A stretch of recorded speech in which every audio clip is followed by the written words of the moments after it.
My name is Edward R. Murrow. I was a reporter, a broadcaster, and for a time, a witness to a chapter of American history when fear learned how to dress itself up as responsibility. I am speaking today to those who organize gatherings, conferences, congresses, summits, the people who decide who gets invited into the room and under what conditions. I should say plainly, I am not a fan of artificial intelligence. I come from a time when words were spoken by people who stood behind them and history was recorded by human voices, not simulated ones. But I also understand this. Every era must find its own way to hear old warnings.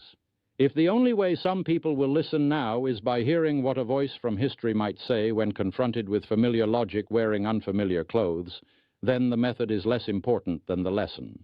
And the lesson is this.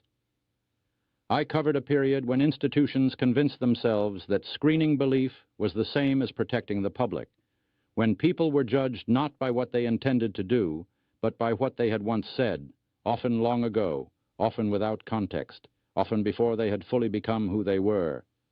Those policies were introduced cautiously, they were defended soberly, and they were justified as temporary. They did not fail loudly, they failed quietly, by teaching capable people to stay away.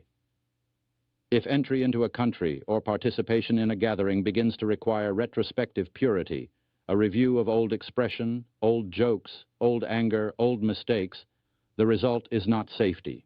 The result is absence.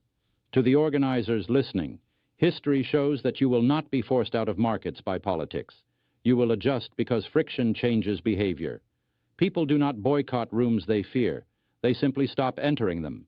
Some will argue this is no different from modern accountability, from people losing jobs over past statements. That debate belongs to culture.